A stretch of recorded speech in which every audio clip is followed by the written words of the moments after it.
Back to taking stock. Our next guest turned somewhat cautious on the NASDAQ right before the recent setback, which reached a 13% decline from the July peak to this week's low. So which way from here? Let's dive into the charts and read between the lines. Joining us now is Zor Capital's Joe Fahmy right here on set. Joe, great to see you. Thanks for having me. So I guess talk about what maybe was making you think that the market was due for a little bit of a pullback earlier in July, and where do we sit now?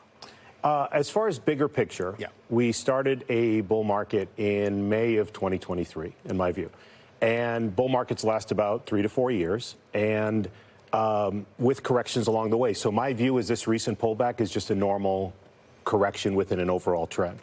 Why I believe the bull market started in May of 2023 is historically what has fueled bull markets has been innovations and inventions that have revolutionized our lives. Going back throughout history, railroads, airlines, television, PCs, you get the point, smartphones, anything. So what do all of those inventions have in common is they increase productivity.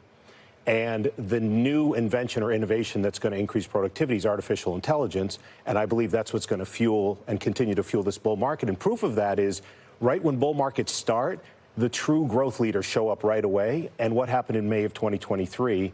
NVIDIA had one of the greatest quarters in the history of the market. So I think that's going to continue to be the theme over the next couple of years. So you say May of 2023 as opposed to October of 2022 when you actually had the price low for the S&P 500? Correct. It's debatable. Semantics, it's up to... we had this debate. Bull markets don't start at the low. That's fair. There's a price low, but then the stocks sort of take time to consolidate and bottom before they actually launch into a nice sustained uptrend. Yeah. Joe, one of the things I love about your work is that you are looking at stocks themselves more so than you're looking at economic data, index level performance. And when you screen through, I'm guessing, hundreds of stocks, you're looking at growth stocks and how they are individually behaving to get your feel for whether or not the market is rewarding people for taking new positions, increasing size. So we know what you saw in July. What are you seeing now? What I'm seeing now is that it's just a normal consolidation. It's August, September, two traditionally weaker months. And, you know, there's still so many uncertainties, but I don't see any really sustained downside or sustained upside. Maybe just a range for a while. We've seen volatility back and forth while stocks carve out new bases. And to your point about the stocks is that, you know, Jesse Livermore, who lived over 100 years ago, used to say, so go the leaders, so goes the market. That's why I pay attention to those leading stocks in different growth sectors, because that's going to give me a feel for what the market's going to do. Before we get to the leaders specifically, we did indicate, we sort of previewed your sense that we're following a similar track from the early 2000s in the NASDAQ. What would that suggest about where we are in the game?